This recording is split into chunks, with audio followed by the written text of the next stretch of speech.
Good morning, everybody. Yesterday we ran a fairly short D&D session.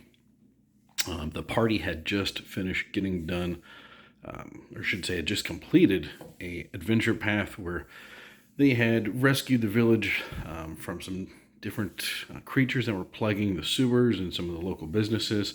So they were resting. They were being celebrated the previous day. They ended the previous quest kind of with like a town-wide celebration. The next morning they wake up, which is where we began yesterday. They hear the villagers kind of going crazy, people running around the streets, and lo and behold, they look up and there is a skyship starting to land in the middle of town, in the town clearing. So this is the same location where a few days previous they had noticed there was like a kind of like a large gathering in the center of town where people would have like festivals. They would have like local merchants would set up their merchandise. So of course they're kind of shocked to see this flying vessel landing in the very middle of the town.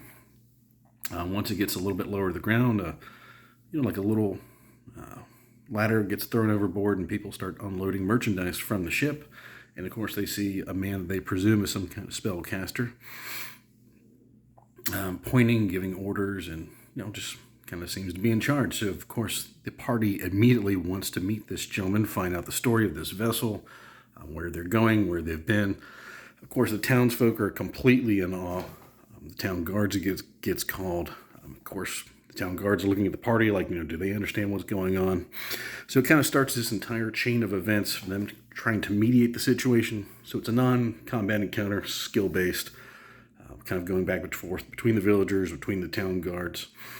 Meanwhile, the spellcaster starts using what appears to be like a Bigsby hand spell to start unloading merchandise, like the heavier merchandise off the ship. And they get a couple different adventure hooks, so we can kind of narrow down what particular direction the party is going to be going from this point. Altogether, like I said, it was a very, very fun session. It only took about 3 hours plus, so not quite a full 4-hour game session, but it was a lot of fun. There was one small combat encounter scene where someone tried to rob this vessel later in the afternoon, which they were able to prevent.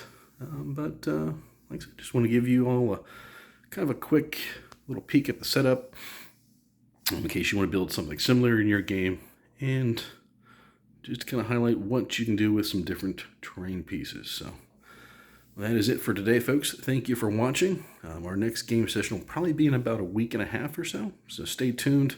And we got some more fun game sessions coming up now that gaming at our table has resumed at a more steady rate. So I'll talk to y'all later. Bye-bye.